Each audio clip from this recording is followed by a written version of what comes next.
Bonjour à toutes et à tous, on se retrouve pour les Divrei Torah sur la paracha de la semaine. Cette semaine, c'est la paracha Ki Tavo. Les Divrei Torah seront les Nishma notre père Rabbi Moshe Shlomo ben Reuven, Zichrono Tzedek Kadosh Livracha, et aussi Rabbi Abraham Albert ben Reuven, Zichrono Tzedek Kadosh Livracha. Notre paracha de cette semaine, elle est très très connue pour une certaine partie qui n'a pas l'air très belle à lire. C'est la partie la Aliyah qui parle des klalot, les malédictions que les bénis Israël recevront a priori dans un cas où s'ils ne garderaient pas les mitzvot, s'ils ne garderaient pas la Torah, donc nous aurons des klalot kaviachol. Cependant, pourquoi je vous ai dit que notre paracha est très connu pour ces klalot, c'est parce que la façon dans laquelle la Torah nous décrit ces malédictions, ça a l'air d'être une horreur, et même des fois ça a l'air d'être irréel, vu que ce qui est marqué à l'intérieur. Et donc notre paracha, cette aliyah, elle est vraiment très très dure à lire. Les graphiques contentent, comme on dit, le graphique qui est à l'intérieur sur ce morceau est très très très dur à lire. Et bien sûr, donc nous savons très bien, il y a beaucoup de gens qui refusent de monter à la Torah pour cette aliyah, de peur. Ils ont cette pensée que de peur que si on va monter à la Torah, ça va nous arriver à nous-mêmes, ce qui est marqué à l'intérieur. Donc aujourd'hui, je voudrais parler sur cette partie des malédictions. Est-ce que vraiment on doit avoir peur de monter à la Torah, comme les gens ils ont, jusqu'à tel point que il y a vraiment personne qui veut monter la halacha et nous dire, Chacham Ovadia Yosef dans son livre de halachot, il écrit que vu que personne ne veut monter, et ben le gabay ou celui qui fait monter, c'est lui qui montera, ou celui qui lit la Torah, c'est lui qui montera à la Torah. Donc, je voudrais aujourd'hui, une fois pour toutes, vous expliquer, est-ce que vraiment il faut avoir peur de monter à la Torah pour cette aliyah? Est-ce qu'il y a de quoi? Il y a quelque chose à craindre? Ou bien non, il n'y a rien à craindre, c'est un morceau de Torah qu'on va lire, et on ne devrait pas avoir peur. Nous savons très bien que notre paracha de paracha Ki Tavo qui ramène les klalot, les malédictions, ce n'est pas la seule paracha. Nous avons aussi, dans le Sefer de Vaïkra, nous avons aussi des klalot qui sont bechukotai. Ils ne sont pas très marqués de la même manière qu'ils sont marqués dans cette paracha, mais il y a aussi des klalot, des malédictions dans la paracha de bechukotai. La différence entre les deux parachiotes, c'est que paracha de bechukotai a été écrit par Akadosh Baruch Hu. Donc Hachem, il a dit à Moshe Rabbeinu, tu vas marquer ça et ça et ça si les bénis Israël ne gardent pas la Torah. Cependant, dans la paracha de Ki Tavo, les malédictions ont été écrites par Moshe Rabbeinu, et Akadosh Baruch Hu a été d'accord avec ce que Moshe a écrit. Comme nous le savons très bien, le Sefer Devarim a été écrit par Moshe, il n'a pas été dicté par Hachem à Moshe Rabbeinu, c'est Moshe qui l'a écrit, et Akadosh Baruch Hu lui a donné son approbation, il a approuvé ce qu'il a écrit. Donc je voudrais vous demander aujourd'hui, on va essayer de comprendre pourquoi est-ce que Moshe Rabbeinu il a décidé de prendre une paracha comme paracha Ki Tavo et nous écrire ces malédictions qui sont très très dures à lire, avec un graphisme qui est d'une forme très très dure à lire. Pourquoi est-ce que Moshe Rabbeinu, que nous connaissons tous comme étant le plus grand avocat du Ham Israël, des bénis Israël, toujours être là à sauver le Ham Israël de choses, de morts difficiles, ou comme on l'a connu dans toutes les histoires que les bénis Israël ont passées depuis Eretz Mitzrayim, ça qui sont rentrés en Eretz Israël. Donc aujourd'hui, je voudrais comprendre pourquoi est-ce que Moshe Rabbeinu, il a décidé de prendre cette partie, cette aliyah, et de nous écrire de ses propres mots, de sa propre imagination. Voilà, c'est ce qui va arriver aux Juifs aux bénis Israël, s'ils ne gardent pas la Torah. Et pour comprendre, la Gemara nous raconte que Ezra Sofer, c'est lui qui a décidé d'arranger les parachiotes dans l'année. Vous savez comment on lit aujourd'hui, Bereshit, Noach, Lech Lecha, dans quel Shabbat ils vont tomber, dans quelle période de l'année ils vont tomber. Ça a été décidé par Ezra Sofer. C'est lui qui a arrangé les parachiotes et la période sur laquelle les parachiotes vont être lus.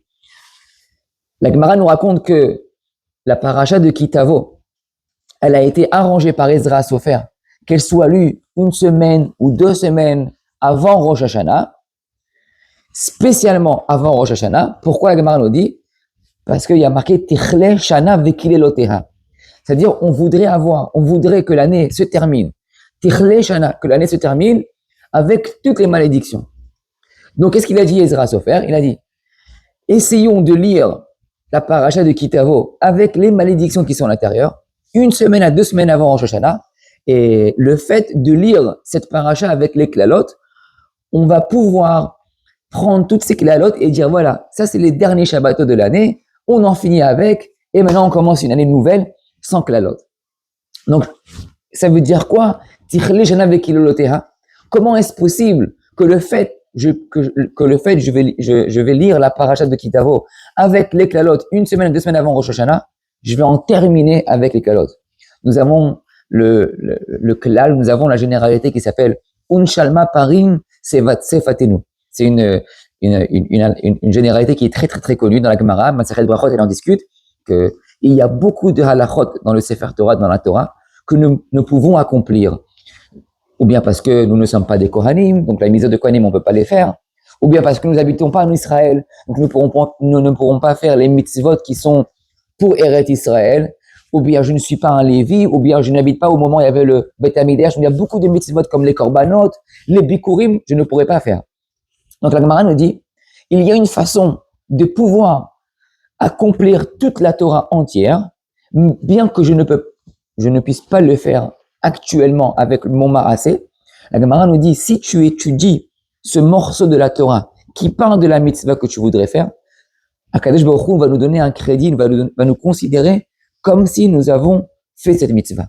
Donc la Gemara nous raconte, si on va par exemple étudier la mitzvah des Ketoret, si on va lire les Ketoret, si on va lire les Korbanot, n'importe quelle mitzvah que tu vas lire, parce que tu ne peux pas le faire, en l'étudiant et en le faisant, en étudiant cette partie et en la lisant, Akadosh Baruch Hu va le considérer comme si tu l'avais fait. Donc il dit, Ezra Sofer, j'ai une idée. Il dit, vu que je voudrais que si une personne, durant l'année, elle a dû recevoir des klalotes, vu qu'elle n'a pas gardé telle ou telle mitzvah, il a dit, Ezra, j'ai une idée. Comment on va faire pour être sûr que les klalotes ne viennent pas sur toi actuellement et qui sont comme si ce sera déjà fait avant Rosh Hashanah, avant que l'année se termine, prends la paracha Kitavo, lis la paracha que Moshe Rabbeinu il a écrit de lui-même, et en la lisant, Unshalma Parim Sefatenu, ce sera considéré comme si tu auras reçu déjà sur toi actuellement les klalotes. Et donc, si j'ai déjà reçu, je commence une année nouvelle sans klalotes. Ça a été la takana de Ezra Sofer. C'est pour cela qu'il y a marqué dans Tehillim, il y a un passage qui a marqué Ashrei hagever asher tiyaserenuya ou mitoratecha telamedenu. C'est-à-dire, c'est quoi Ashrei hagever? Heureux soit la personne asher tiyaserenuya, que Hachem va lui donner lui envoyer une affliction. Ou mitoratecha telamedenu, et de ta Torah tu pourras apprendre. Qu'est-ce que ça veut dire? Ashrei hagever, heureux soit la personne qui sera afflictée par Hachem, et mitoratecha telamedenu. Quel est le rapport entre les deux? Et là maintenant, on peut très bien comprendre. Le pshat c'est pas que Ashrei hagever, on ne dit pas heureux soit l'homme qui va être afflicté par Hachem. Non. Ashrei hagever asher teyaserenuya ou mitoratecha telamedenu. Heureux soit la personne qui va recevoir une affliction d'Hachem, mitoratecha telamedenu, en étudiant la Torah. Vous avez compris? Donc en fait, on te dit, tu peux t'enfuir, tu peux enlever de toi les afflictions, les dures épreuves d'Akadosh Baruch Hu. Comment? Mitoratecha telamedenu. Parce que le fait que tu étudies la Torah, le fait que tu étudies ces morceaux-là, les morceaux qui sont marqués dans Parashat Kitavo ou dans Parashat Bechukotai, c'est considéré comme si tu as reçu l'affliction. Donc, Ashrei, c'est bien pour toi. Au lieu de le recevoir en vrai, actuellement, en étudiant la Torah, tu pourras être considéré comme si tu les as reçus et tu pourras commencer une nouvelle année. Ezra Sofer il y a marqué dans la Gemara qu'il a réussi à enlever le Yetzer Hara de la Avodah Zara. Comme nous le savons, il y a 3 grands Yetzer Hara dans le monde qui ont été créés. Il y a le Yetzer Hara de la Avodazara, il y a le Yetzer Hara du Mammon, de l'argent, et le Yetzer Hara de la femme. Ce sont trois grands Yetzer Hara que la personne est constamment après eux, constamment à rechercher de faire la Avodazara, constamment à rechercher à faire de l'argent, et constamment aller après les femmes. Donc Ezra Sofer, dans la Gemara, elle nous raconte qu'il y a eu à un certain moment que le Yetzer Hara de la Avodazara était tellement grand que les Chachamim, ils se sont réunis ensemble pour discuter comment annuler le Yetzer Hara de la Avodazara. Donc la Gemara nous raconte qu'ils ont réussi, en fin de compte, à annuler le Yetzer Hara de la Avodazara. Et la Gemara nous raconte qu'il y avait des gens qui disaient comment c'est possible que tel Rav et tel Rav ils pouvaient courir après la Avodazara. La Gemara nous raconte qu'ils ont dit si tu vivais dans mon temps à moi, non seulement que tu voudrais faire la Avodazara, mais tu courrais pour faire la Avodazara. Tellement on peut pas comprendre aujourd'hui quelle était cette source de Avodazara, cette source de Yetzer Hara vu que l'on l'a plus. Donc vu que l'on l'a plus aujourd'hui, on peut pas comprendre qu'est-ce qu'ils ont pu vivre, quelle était dure l'épreuve pour eux les Chachamim de faire la Avodazara. Mais ce que je voudrais vous dire aujourd'hui, c'est que donc Ezra Sofer a été celui qui est venu annuler le Yetzer Hara de la Avodazara. La Gemara demande pourquoi est-ce que Ezra est la première personne à avoir demandé d'enlever ce Yetzer Hara de la Avodazara. Pourquoi est-ce que Moshe Rabbeinu n'est pas venu avec une telle idée et de dire, vous savez, après ce qui s'est passé avec le Chet HaEgel, ou même avant le Chet HaEgel, ce qui s'est passé en Eretz Mitzrayim, que les Béné Israël faisaient la Avodazara. La Gemara a dit que les Malachim, lorsque Kadosh Baruch Hu il a ouvert le Yam Souf, les Malachim ils ont dit pourquoi est-ce que tu ouvres le Yam Souf pour les Béné Israël et pas pour les Mitzrayim? Zé Elou Ovdei Avodazara, Zé Elou Ovdei Avodazara, les deux ils font la Avodazara. Quelle est la différence entre les deux? Donc on voit de là que les Béné Israël ils faisaient beaucoup d'Avodazara. Donc la camarade demande pourquoi est-ce que Moshe Rabbeinu lui-même n'est pas venu avec cette idée de dire je vais enlever le Yetzer Hara de la Avodazara. Et Moshe Rabbeinu il se serait on va dire aidé lui-même d'avoir beaucoup moins d'histoires après, d'Avodazara que les Béné Israël qui couraient après eux, comme ce qui s'est passé avec Bilham, avec Péor, avec le Chet HaEgel. Il aurait pu se sauver de beaucoup de situations très, très, très dangereuses en enlevant ce Yetzer Hara. Donc pourquoi est-ce que Moshe Rabbeinu n'a pas prié lui-même pour enlever ce Yetzer Hara? La Gemara elle répond que pour pouvoir prier et enlever ce Yetzer Hara, il faut avoir le srout de rentrer en Eretz Israël. Une personne qui n'a pas le mérite de rentrer en Eretz Israël ne peut pas prier de pouvoir enlever le Yetzer Hara de la Avodazara. Et d'où est-ce qu'on voit ça? La Gemara nous dit que, vous savez, lorsque Moshe Rabbeinu il a prié pour enlever lorsque Moshe Rabbeinu il voulait rentrer en Eretz Israël dans la paracha de Vaïtranan, il y a marqué que Moshe Rabbeinu il a prié 515 fois de pouvoir entrer en Eretz Israël. Et il a dit les mots comme ça. Il a dit Moshe Rabbeinu, Erberana ve'eret haaretz hazot. Il a utilisé le mot Erberana. Ça veut dire quoi? Erberana, laisse-moi rentrer. Je voudrais passer. Je veux rentrer en Eretz Israël. Ve'eret. Je veux voir la terre. Pourquoi est-ce qu'il utilisait le mot Erberana? Dit, je veux rentrer. Ani rotze lekanes laaretz. Tenni lekanes. Mais c'est Erberana ve'eret. La Gemara, elle répond que Erbera, vous savez, ça c'est pas dans la Gemara, mais je vais vous ramener la Gemara dans une seconde. Les Mefarshim, ils disent que Erbera, c'est Gematria 278. Erbera, Aleph, Ain, Bet, Resh, c'est 278.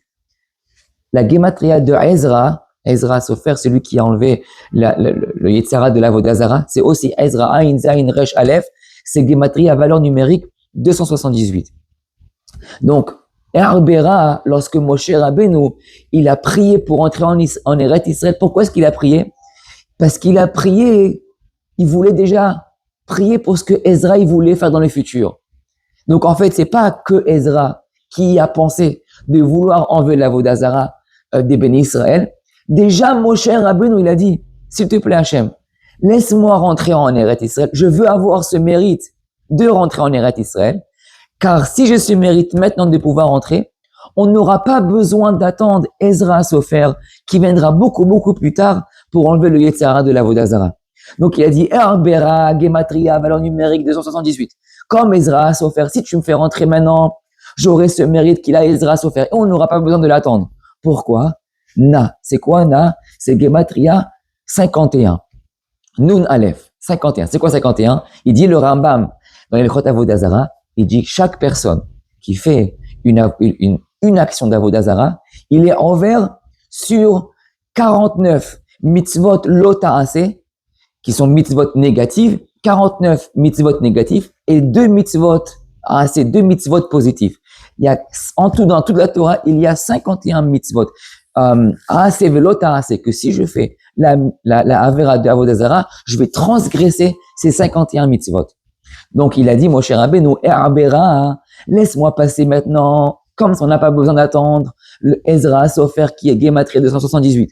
Je veux passer maintenant. Pourquoi?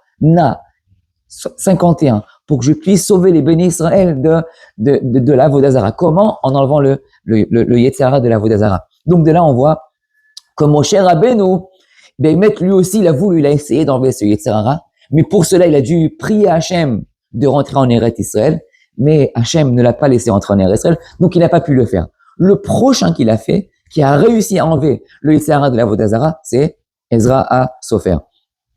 Donc, qu'est-ce qu'il a fait, Ezra? Donc, on voit que Ezra et Moshe Rabbeinu, ils sont attachés ensemble, ils ont leurs neshamot qui sont connectés ensemble. Donc, Moshe, il a essayé d'avancer ce que Ezra a voulu faire beaucoup plus dans le futur. Ça n'a pas marché, donc c'est lui, Ezra, qui l'a fait. Il a dit, Ezra, j'ai une très bonne idée. Ce que Moshe Rabbeinu, vous savez pourquoi est-ce que Moshe Rabbeinu, il a écrit ces klalotes, ces malédictions?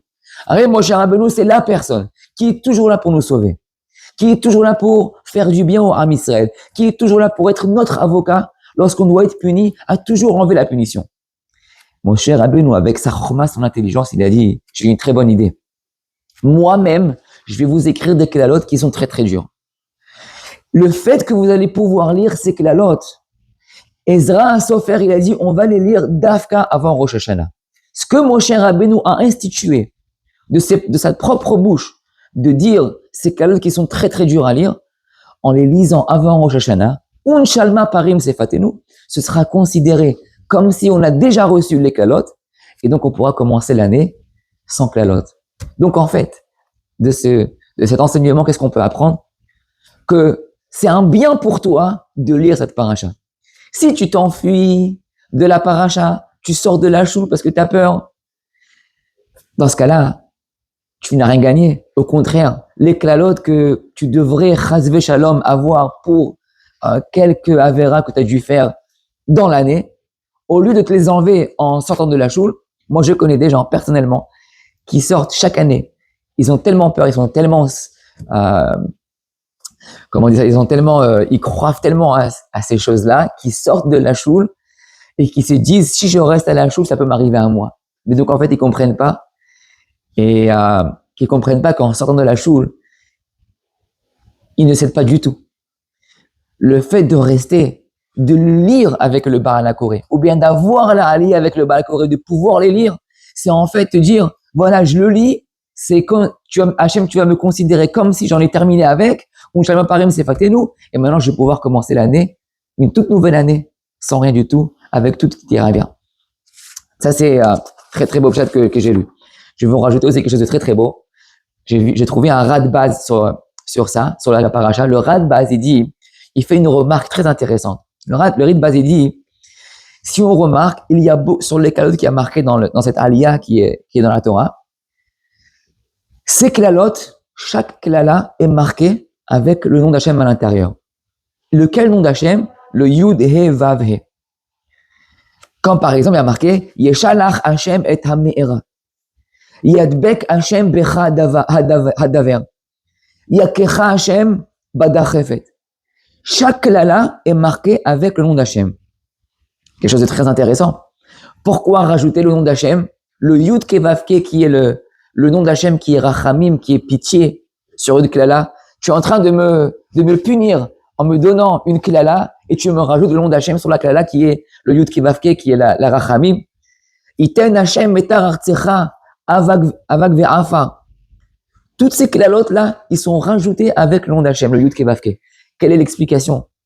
Donc le Rit Baz dit parce que Hachem il veut te dire, le Pshat HaPashut est que même quand je vais te donner une klala, elle va pas être la klala que je vais pas venir avec être colère et être énervé avec toi. Je vais te la donner avec rachamim, avec pitié. Elle est là pour t'arranger. Ça va être là pour te nettoyer. Ce sera de pour te rendre une personne beaucoup mieux. Donc ce sera le Yud Kivavke sera à l'intérieur. Cependant, il dit le Ritbaz, là, il a sa remarque, il dit comme ça, il dit, si on compte dans toute la Aliyah des Klalot qui est marquée dans cette paracha de cette semaine, paracha de Kitavo, il y a en tout 26 fois le nom d'Hachem Yud Kevavke. 26. Donc il y a 26 Klalot avec lesquels le nom d'Hachem Yud Kevavke est associé à cette Klala. 26 fois le nom d'Hachem. Nous le savons aussi, dit le Ritbaz, que la Gematria de Yud Kevavke est aussi 26. Donc si on compte 26 fois le nom d'Hachem fois la Gematria du nom d'Hachem qui est 26, 26 fois 26, c'est égal à 676. Ok? 26 fois le nom d'Hachem, Gematria 26, 676. Il dit le Ritbaz, Gematria 676, c'est le mot en hébreu Ra'ot. Ra'ot, c'est les choses mauvaises, tout ce qui est pas bien. Il dit le Ritbaz, Hachem il a marqué Yud Kevavke sur chaque malédiction pour te dire le nom qui peut t'aider à neutraliser la malédiction, ce sera le nom d'Hachem.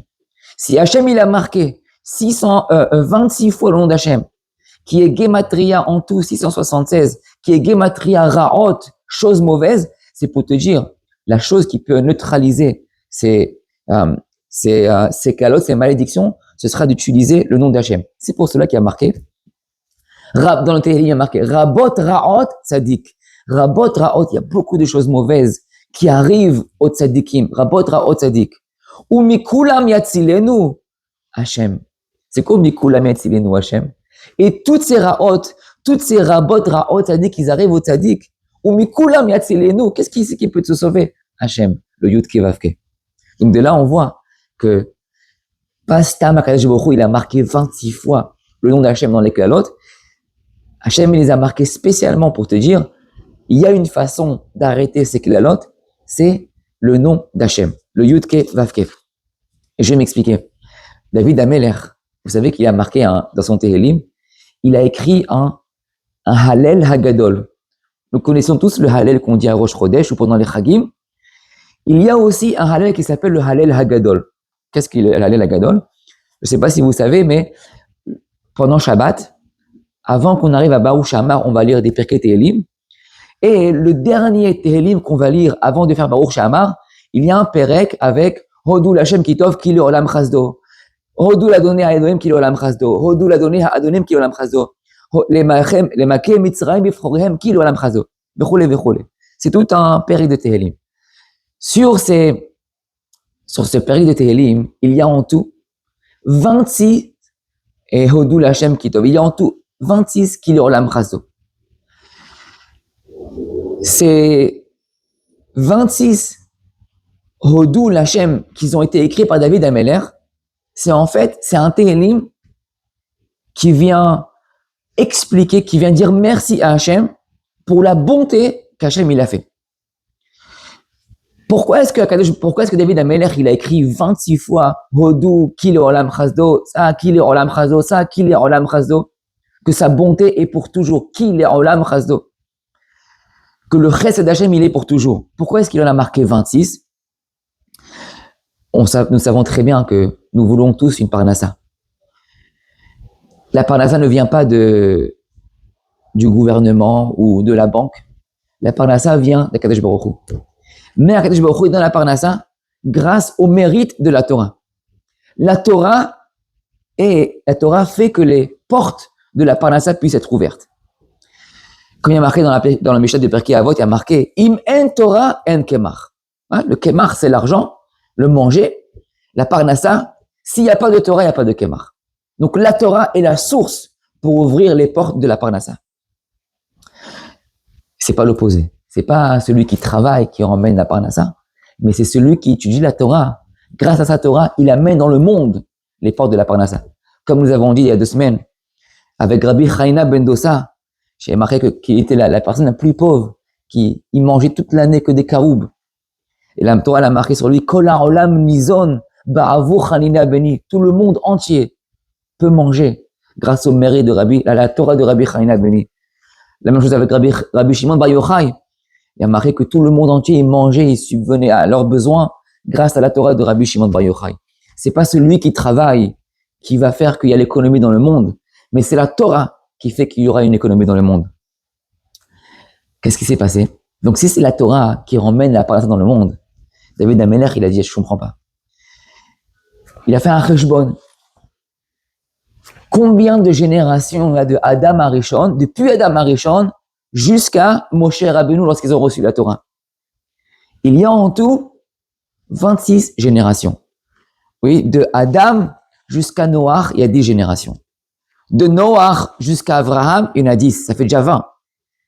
De Abraham jusqu'à Moshe, il y en a 6, ça fait en tout 26. Ok? De Abraham, il y a Yitzhak, Yaakov, Lévi, Kehat, Amram, son fils Moshe Rabbeinu, ça fait 6. Donc en tout, il y a 26 générations. David Amelech, il s'est dit, je comprends pas. Si la Torah nous dit que c'est la Torah qui emmène la parnassa, c'est la Torah qui ouvre les portes de la parnassa dans le monde, les portes de l'économie dans le monde, comment c'est possible? Comment est-ce que le monde a survécu depuis Adam Arishon jusqu'à Moshe Rabbeinu lorsqu'ils ont reçu la Torah? Il n'y avait pas de Torah avant. S'il n'y avait pas de Torah, comment est-ce que le monde il a vécu? Comment est-ce que le monde il a mangé? Comment est-ce que les gens ils ont pu manger à leurs besoins? Donc Kadesh Baruch Hu, il a dit, David Amelech il a répondu, pardon. La Gemara répond que Kadesh Baruch Hu, il a fait un chesed. C'est quoi le chesed? Il a dit, moi je regarde le futur, le atid des bénis Israël. Vu que le atid, le futur des bénis Israël est qu'ils vont recevoir la Torah au temps de Moshe Rabbeinu, Kadesh Baruch Hu, il a dit, grâce au futur que vous allez recevoir la Torah, je vous paye maintenant. Je vous donne en avance, je vous paye en avance le manger, la parnassa, dès maintenant, parce que dans le futur, vous allez recevoir la Torah. Donc, David Amelech, il a dit, il y a 26 générations qu'ils ont mangé grâce au chesed d'Hachem. Donc, David Amelech, il a dit, il faut dire merci. Il a écrit 26 Kilei Olam Chasdo dans son Tehilim. Chaque Kilei Olam Chasdo, c'est pour chaque génération qu'ils ont pu manger, ils ont pu avoir une parnassa, bien qu'il n'y avait pas de Torah, mais grâce à la bonté, au chesed d'Hachem, qui leur a donné quoi manger, parce qu'ils vont recevoir la Torah dans le futur, David Amelech, il a écrit Kilei Olam Chasdo. C'est pour ça qu'il y a 26 Kilei Olam Chasdo, pas un de plus et pas un de moins. Pourquoi est-ce que David Amelech, il a eu ce besoin, et là c'est très beau, pourquoi est-ce qu'il a eu ce besoin de dire merci, d'écrire un Tehilim Kilei Olam Chasdo sur quelque chose qui est dans le passé? C'est terminé. David Amelech, au moment où il écrit les Tehilim, ça ne lui est pas arrivé à lui-même personnellement. David Amelech, il y vient bien après. Pourquoi est-ce qu'il a ressenti le besoin d'écrire un Tehilim, un psaume, sur du passé, sur 26 générations qu'ils ont pu manger dans le temps d'avant? David Amelech, il a dit, je comprends très bien que c'est pas de mon temps à moi. Mais il a dit, si Hachem, il peut acter, il peut agir en regardant juste le futur, il dit, je peux apprendre de là un grand klal, une grande généralité, pas seulement pour la parnassa, mais pour toute autre chose. C'est-à-dire, il a dit David Amelech, une personne qui fait une avéra, à Kadesh Baruch Hu, il peut lui dire, je comprends très bien qu'à ce moment-là, tu fais une avéra, peut-être que tu es raoui, tu es apte à être chayav mita, ou apte à recevoir telle et telle punition, ou à recevoir telle et telle malédiction, telle qu'elle est là. David Amelech, il a dit, il a prié, il dit, si toi, Hachem, lorsque les bénis Israël, ils n'avaient pas encore reçu la Torah, tu leur as fait du chesed, tu leur as donné à manger. Pourquoi? Par le mérite que dans le futur, ils vont recevoir la Torah. Alors il a dit, à Kadesh Baruch Hu, vous savez, pourquoi est-ce qu'il a sorti les bénis Israël d'Égypte? Il leur a dit, Moshe Rabbeinu lui a demandé à Kadesh Baruch Hu, tu veux que je sorte les Juifs d'Égypte? Mais par quel mérite? Ils font la Avodah Zara, Elou Avda Avodah Zara. Ils sont arrivés à 49 degrés de Touma. À Kadesh Baruch Hu, qu'est-ce qu'il lui a répondu? Il a dit, t'as raison. Kadesh Baruch Hu, il lui a dit, par le mérite qui vont sortir d'Égypte et qui vont accepter la Torah, qui vont dire Naase Venishma, on peut les sortir maintenant. Encore une fois, Kadesh Baruch Hu, il regarde le futur. Kadesh Baruch Hu, il juge pas juste sur le moment même. David Amelech, il a dit si c'est comme ça, il a écrit un Tehilim sur Kilei Olam Chasdo, pas juste pour le passé, pas juste parce qu'ils ont reçu de la parnassa sans avoir de Torah, Mais David Amelech, il voulait dire merci à Hachem sur chaque chose, sur les avérotes que les bénis Israéliens font, qu'on n'est pas jugé sur le moment même. Akadosh Baruch Hu, il dit, j'attends, et j'attends, et j'attends. C'est quoi j'attends? Je vais attendre le futur. Peut-être tu vas être Roser Betchouva. Si Akadosh Baruch Hu, il regardait le moment même où on fait l'Avera, il n'y aurait plus personne dans ce monde. On serait déjà tous passés en dessous les clalotes, en dessous les malédictions, Chas Shalom. Mais David Amelech, il a compris le chesed d'Hachem. Il a dit, moi j'écris un Tehillim. J'en écris 26. Si pour les 26 générations, Akadosh Baruch Hu, il a fermé les yeux, il a fait un chesed, Kalvachomer, pour moi aussi, si j'en fais une Avera aujourd'hui, c'est pas une génération entière, mais juste aujourd'hui, une année, 2 années, 3, 4, Akadosh Baruch Hu, il sera patient avec moi, il fera du chesed. Et il attendra mon futur que peut-être je ferai tchouva. C'est pour cela qu'il y a marqué, lorsqu'on lit le nom d'Hachem, le Yud Kevavke, la lachae qu'on doit faire, c'est quoi le nom d'Hachem? C'est Yud Kevavke, on dit c'est Haya, Hove, Vehiye. Pourquoi est-ce que le nom d'Hachem, il est Haya, le passé, Hove, le présent, et le futur? C'est très important le futur, parce qu'on dit à Hachem, toi Hachem, tu es pas juste qui regarde ce qu'on a fait dans le passé, ou qui regarde ce qu'on fait aujourd'hui dans le présent, mais tu regardes aussi le futur. Grâce à cela que tu regardes le futur, on ne recevra pas les calottes et on ne recevra pas des punitions, on ne passera pas sous le chayav mita. On dit dans les slichot, on est dans le Tehillim, on dit les ma'an shimcha Hashem vesalachta la'avoni kiravu. C'est quoi les ma'an shimcha Hashem? Grâce au nom d'Hachem. Les ma'an shimcha Hashem, vesalachta la'avonenu kiravu. Et tu vas nous pardonner nos fautes kiravu, qui sont beaucoup. Quel est le rapport? Le nom d'Hachem avec nos avonot, maintenant on a tout compris. Bien sûr, le nom d'Hachem qui est Yud Kevavke, qui est le Haya, Hove, Vehiye, il n'est pas juste le présent ou le passé et que tu vas nous retenir, ce sera contre nous et on sera puni. Non, les Ma'an Hachem, c'est pas juste le passé, le présent, mais c'est aussi le futur. Grâce à que tu regardes le futur, Besalarta la avonenu, tu nous pardonneras. Pourquoi? On va faire tes chouvas. On revient à notre parachat Kitavo, les klalotes. Là est tout le pshat de Moshe Rabbeinu. Là était toute l'intelligence de Moshe Rabbeinu. De venir avec ses propres mots. De lire et de créer des malédictions qui sont très très très dures à lire. Le graphisme, le graphique à l'intérieur de ces calottes sont très très durs à lire. Mais là on peut comprendre pourquoi. Moshe Rabbeinu il a dit, on va lire les calottes dans Parashat Kitavo. Il y aura 26 fois le nom d'Hachem à l'intérieur. 26 fois. La Gematria, elle est 26 aussi. 26 fois 26, c'est 673. Akadosh Baruch Hu, il dit, t'inquiète pas. Moi, je ne regarde pas juste le passé ou le présent, mais je regarde aussi le futur.